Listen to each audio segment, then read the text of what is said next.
Krishnamurti talks about self-knowledge, and it's important to have self-knowledge. And I was a little confused by this because he also talks about needing to deconstruct the self or something like that. And to me, self-knowledge could be really making one's own discoveries.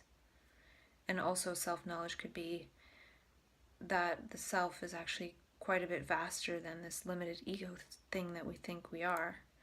So having knowledge and insight about that moment to moment. And also he makes the statement that I am the world and the world is me. So if that's the self, then there's a heck of a lot to learn about. Can we be map consciousness investigators? And I wonder if there's actual neurons for insight, or if neurons would change in their structure or function or fluidity or the way they connect if our brains operated based on insight and not old thought structures. Are there different neurons for insight, for processing, seeing, and perception, and having that immediately create action or response? So perhaps things wouldn't get filtered through the prefrontal cortex. Maybe there's a C frontal cortex. Maybe the prefrontal cortex gets changed in structure and function in that it is just for seeing, for perception, and not for all this thought deception. And also something about turning perception into language. So the brain cells turning perception into language, fresh, not from memory.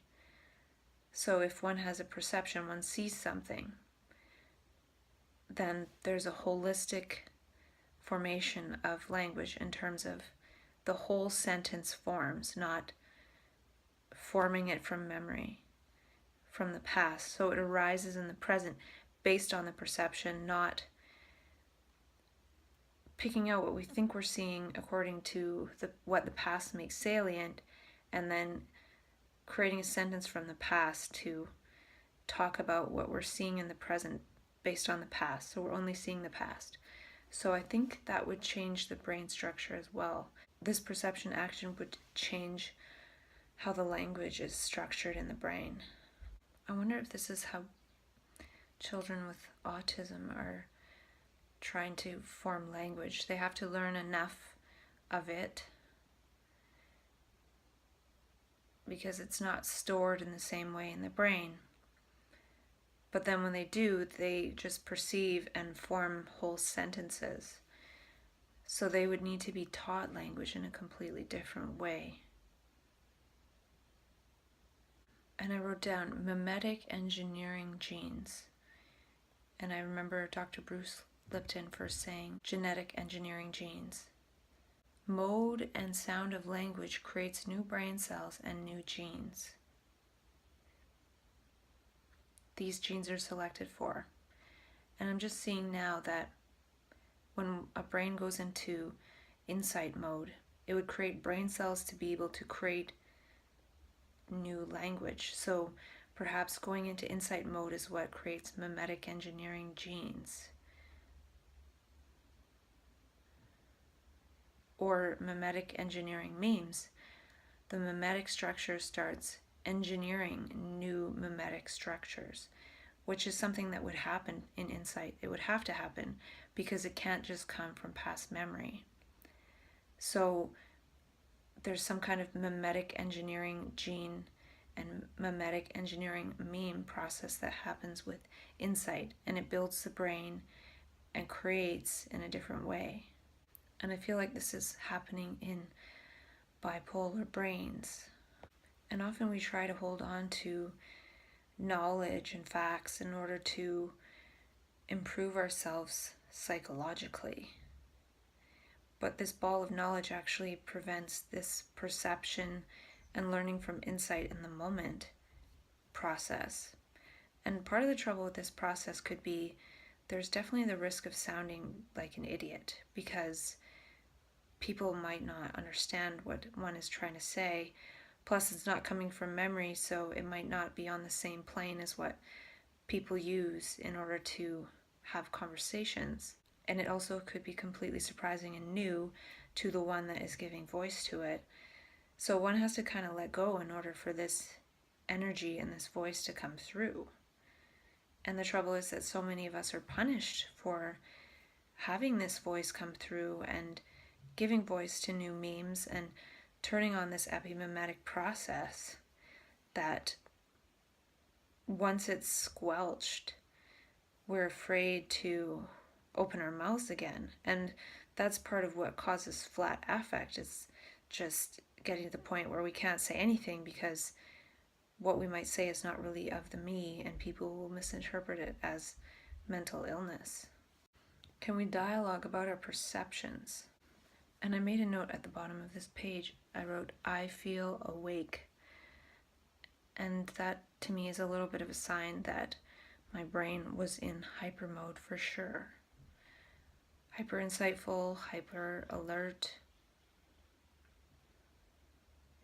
And that's when it moves too far into beauty and too far into insight and perception. And it can hit up against that bodhisattva barrier. And I found an interesting Krishnamurti quote. He says, "There is a different way of living. Will you listen? I've been there." Or, not I. When there is no I, it is there. And I wrote, we don't have mental health challenges. We're being challenged by the universe to overcome personal mentation. We can't overcome it, but we can be overcome by that universal energy. The energy of humanity as a synergistic entity. One humanness. And that word synergistic is important. I remember flipping through a book called Synergetics by Buckminster Fuller, and it's one of the most complex things I've ever laid eyes on. And he was definitely in a different dimension when he wrote that, or perhaps all the time. But can we make omni, dia, and provolog synergistic? Or maybe it's naturally synergistic. And that could be really key for so-called bipolar, is we have so much energy. We have way more than we could ever use or gather. And how do we make it synergy? And I looked up the definition of synergy, and it says the interaction or cooperation of two or more organizations, substances, or other agents to produce a combined effect greater than the sum of their separate effects. And I'm glad I'm reading this now in one of my last videos on this particular notebook I'm extrapolating, because I've talked a lot about if we're able to create together as people that go into map consciousness. And when we go into map consciousness, we definitely have a lot of energy. Well, can we turn that into synergy? That is a good word to describe it. So I'll change the definition in terms of what I'm talking about. The interaction or cooperation of two or more trans-conscious, omnipolar altruists to produce a combined effect greater than the sum of their separate effects. And when we go into map consciousness, it has an effect. It changes reality, but often we're captured into the mental health paradigm, and that part of the experience actually is what keeps reality going in the same way. It keeps the supposed consensus going, and it keeps it going into, oh, this is a mental illness. Well, I feel part of what will change it from being channeled in that way, or funneled in that way, or us being funneled in that way, is when we start to act synergetically or synergistically together. And not just in the fight against this paradigm that we've been indoctrinated into. But just by getting with what those energies are doing and putting those together, and then see what the sum of their separate effects is. And so if we have two people and they have separate effects, if those two people get together, the effect is going to be greater than the effects separately. And so when this happens, we don't even know what the effect is going to be. It's the unknown. So we have enough experience of the unknown when we're separately having this effect and affecting reality through this energy. But when we get together, and more people get together, we don't even know what the sum of the effects will be. I don't think it's 1 + 1 = 2. It's probably logarithmic, which means to the power of 10. So 1 is 1, and 2 is 10, and 3 is 100, and 4 is 1,000, and 5 is 10,000, and then 6 is 1,000,000, 7 is 10 million, 8 is 100 million, and 9, I think, is 1 billion, unless I lost count. And then 10 is 10 billion. So with 10 of us, we could actually affect 10 billion people, possibly. So there could be a type of omnipolar synergetics that we've just never really got together and moved together in map consciousness. And not even in map consciousness, but in an effort to map consciousness and get our energies in alignment, so when that energy comes, it can move through us in more effective ways, in groups in this way. So it's like missing pieces of the puzzle. So there's 10 pieces in the puzzle, and there's 10 of us. When the energy comes in, it can actually do what it needs to do. It's kind of like you can't have a marching band with just a flute player.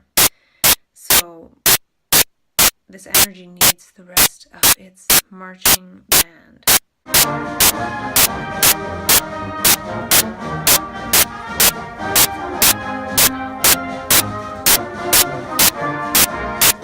Did we watch the way we walked and talked in Mania? And were we artful in our approach to life? And if not, can we kind of remember that, and can we bring that into an artful approach to the present moment, keeping mania in mind as opposed to our thought structures and ego structures that we have? And in a way, this dive vlog is a donation to the soundscape of mental health, to all the memes of mental health. But the real thing would be just to go beyond it. So donate and go beyond it. Because imagine other people say, oh, I'm going to try this self-dialogue or journal or dialogue or whatever, and talk myself out of the mental health system. Well, then what? So one could donate that soundscape, those words, to the mental health field, to the mental health soundscape, and then just move on and live a completely different life. And it might be important to remember to do this because other people are suffering and struggling out there and don't know what's possible. And I think I've said before that the ego sense and the me sense, when it's operating, it blocks all the senses from acting together or acting synergetically or synergistically.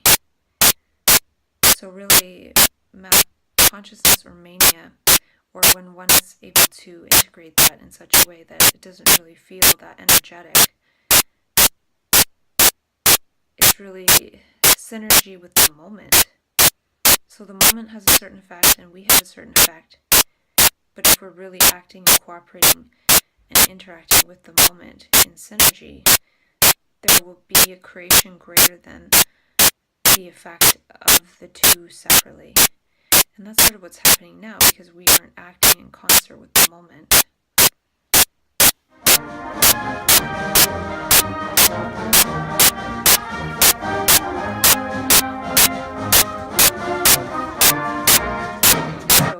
creating this effect that is separative. So map consciousness tries to break this, and we're very sensitive when we're first raw. We don't have this ego hazmat suit on. We don't have this ego protection up. It's like when we first mold, the skin is very sensitive. We can feel out of control and in danger. And we sort of are because we're very sensitive. And also, we are out of control and in danger because the me has suspended itself. And that fear shock energy that I sometimes feel when I fall asleep, it's like a pattern that tries to repattern me back into the mode of fear. Right now, it's like we're wearing holographic suits of all the programs we're conditioned with, all these thoughts, images, and sounds. And those are what direct us. So we think we have choice, but really we're just immersed and enveloped in this programming that is moving us like a puppet. And when we break free from that in map consciousness, no wonder we feel so free. And I remember rollerblading and doing all these tricks that I could never do, and it's just because my body was so free and full of energy and loose, and not thinking, oh, I can't do that, I've never done that, but just moving in creative ways that I'd never imagined. So we can give voice to perceptions and actions in the moment to build humanity, or we can continue like we have and give voice to the ego and build a society based on that. And we know where that's headed. The light of perception is escape velocity. It charges our rocket to leave the stratosphere, the ego soundscape. And I was thinking about how a lot of medications mess with our face, makes us flat, makes us bloated, makes us tired, makes us partly unable to speak or enunciate words. And it's interesting because a lot of what happens in map consciousness is about expression and words and talking and creating new memes and new thoughts. And the meds help to suppress this by actually changing our physiological structure, our whole way of holding ourselves, and the whole way our muscles can move themselves. And it's not even us moving our muscles. Muscles move. So by paralyzing the muscles, it's a way to not allow this energy to come in and animate us and speak through us. So we can't give the expressions of perception. And it also messes with our eyes. We can't read. We can't see properly. Makes everything blurry. Makes our eyes hard to focus if we want to read or write. So it's blocking this other expression, which is an expression beyond the ego. And somebody sent me a quote, and it was by Ralph Waldo Emerson. And one part of it was, to know even one life breathed easier because you have lived. And I thought that was very beautiful. And so if I might find out that even one life can breathe easier because of this dialogue, that would be great. It would be worth the hundreds of hours that I've been doing this. So usually we're in a monologue in our head, and we can move into this process of dialogue with ourselves, others, and the universe. And perhaps there's even Gaia-log. So maybe this isn't even a Dia-vlog, it's a Gaia-vlog. And I wonder if we can be homo salient. And I don't know why I wrote that down, but I think it's a play on Homo sapiens. And right now, our language is of progress and success, so that's what we make salient. That's what our brain makes salient. And we're trying to reach for that subconsciously or consciously, or we're moving away from the moment and we're desiring because we don't have this success and progress. And part of the problem with progress is it always needs to progress. So how can a mind be not in conflict if it's always wanting more? So can part of this be making new language of what is going on beneath our language structures? So making language salient, the structures of language salient, the structures of the ego salient. So by doing that, we're introducing a mode of seeing beyond the ego. We're trying to see the structure itself. So map is fishing for new language, and the new language will make new processes salient, or other processes salient. For example, the ego is a very old process, but it would be new in making it salient, and seeing the structure for what it is, and creating new meaning, of course, and making these meanings salient. So part of the task as an omnipolar transconscious altruist is to make some of this salient, because we've been mostly silenced in our ways of seeing and making meaning and creating language and speaking. And we create this from the enfolded order and unfold it. And Dr. David Bohm talks about the enfolded and unfolded order. Okay, we make this unfolding an art. Somehow we need to become skillful at this, because when we go into that consciousness, it's kind of just a bunch of babble. It seems meaningful to us. Just like maybe when a baby is babbling, it seems meaningful to them. And there is some meaning in that. They're babbling in order to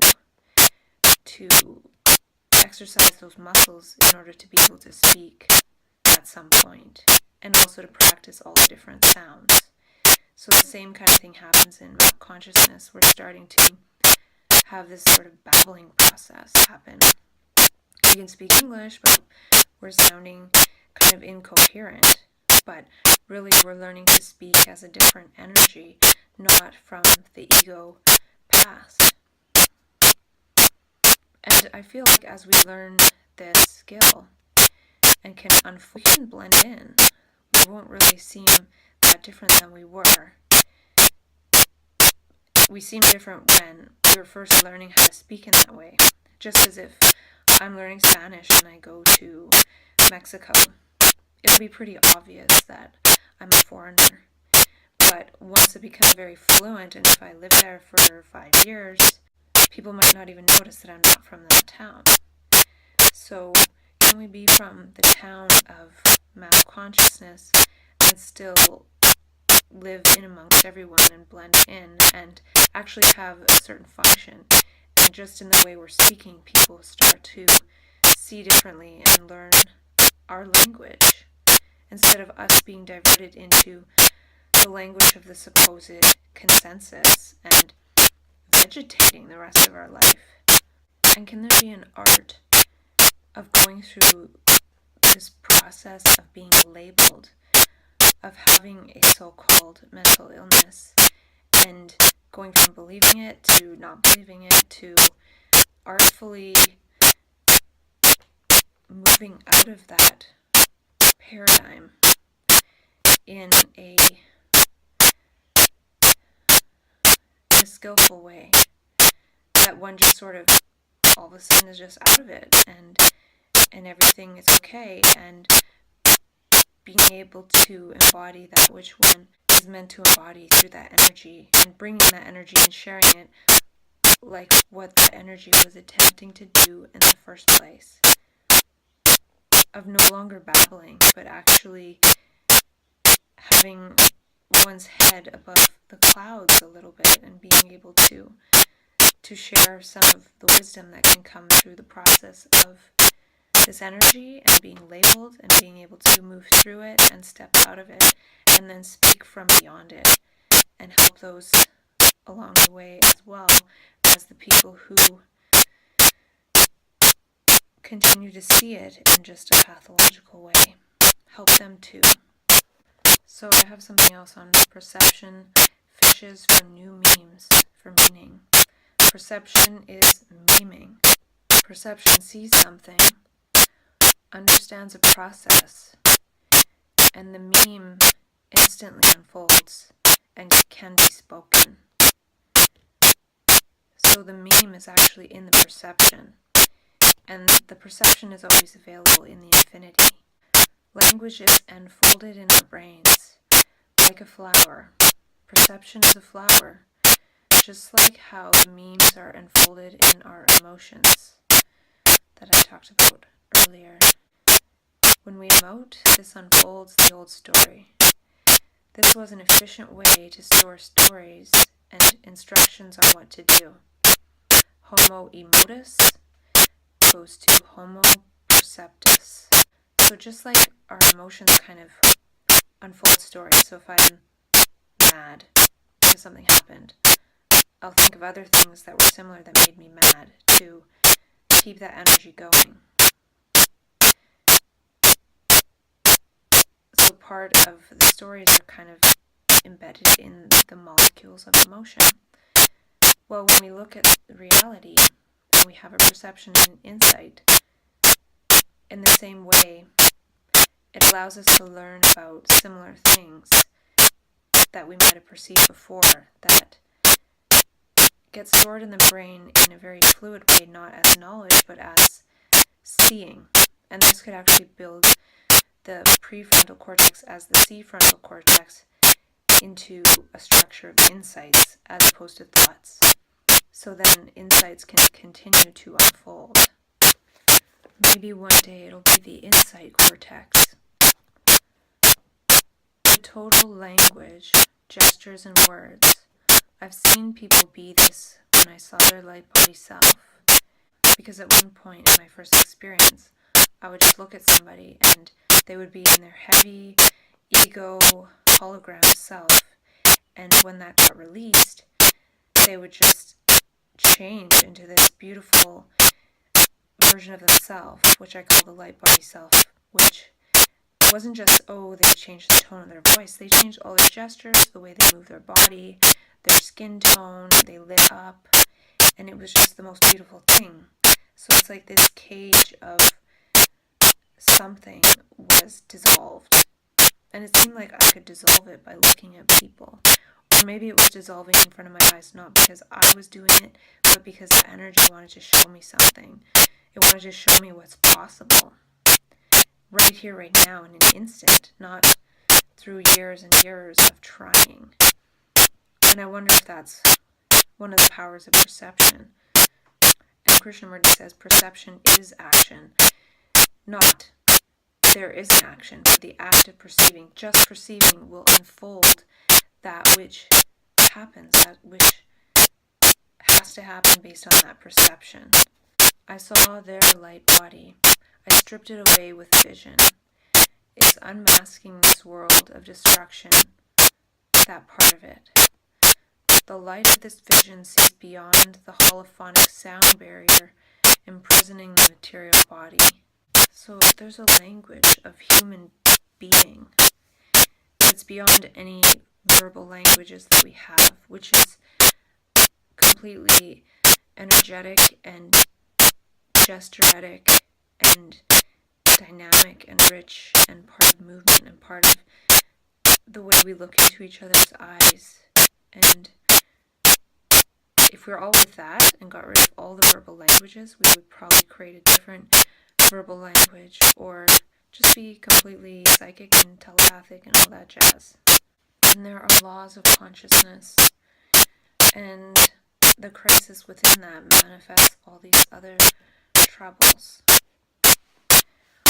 So I got through my notebook a lot faster. I thought it would take me until June 20th, but I was doing a lot of self-dialogue, and I actually felt pretty energetic with these last couple videos. So I feel like I'm ending on a good note. And it's not really an ending, it's just a beginning. I do have 2 more pages of notes that were kind of notes that I made while I was talking to myself. And 2 pages isn't a lot, because sometimes before I would take a ton of notes based on what I was saying. So I will go through those 2 pages, and I have a little bit more on my computer. And again, I have tons of notes at home, and I have notes in other places probably, but this was just the book I was doing here. But I feel like it's coming to a nice end, and I'm not sure what I will get into next in terms of talking about stuff. I think it could change based on whether I'm able to come off these meds or not. And I feel these last couple days in reading some of these notes, there was a video where I was just kind of like blah blah and wasn't really feeling it. But some of the videos I was able to add a lot and talk for long periods of time without making a mistake or just going back to my notebook for the next point. So that could be a sign that maybe when I come off meds, I'll be able to do videos just talking and not talking from a notebook. So that might mean that I have to make videos on the fly and not write anything down, and just make some, even in public, even if people are standing there watching me talk to myself, and just be fine with that. And maybe I should get a little microphone or something so I'm able to do that and not have so much background noise. But that would be cool to be able to switch to not editing, especially since now I'm not really getting that many insights out of the editing process. It really feels like this section of the dialogue is wrapping up. And the next part could be trying to figure out how to help people come off meds or something, which I want to try to get in touch with probably right when I get home, as to not delay that too much. And also keep working on other stuff in terms of getting the audio videos up and stuff like that. And yeah, so it's not completely over, of course. I'm going to keep talking about coming off meds for the next 5 days, and also afterwards, I'm just excited that my brain's not creating a lot more of these extrapolations on this particular subject. And maybe also I will do 30 days of being on a ketogenic diet or on Dr. Mercola's high-fat, low-carb, low-protein diet for 30 days and try and get like a 6-pack before I go home. Not because I need a 6-pack, but it would make an interesting end to doing all this talking and spending a lot of time sitting around, to getting back to what I used to be very passionate about, which was being really healthy and spending a lot of time actually buying healthy food, making healthy food, shopping for healthy food, being excited for healthy food, and feeling energetic. So with that, I need to make sure I have ways to share energy, because if I have a lot of energy, I'll need to share it. So getting myself back into superhuman form in order to share this dialogue or vlog, and also share that we can transform and be our best self, even though when we were diagnosed we probably thought we would never have that chance again.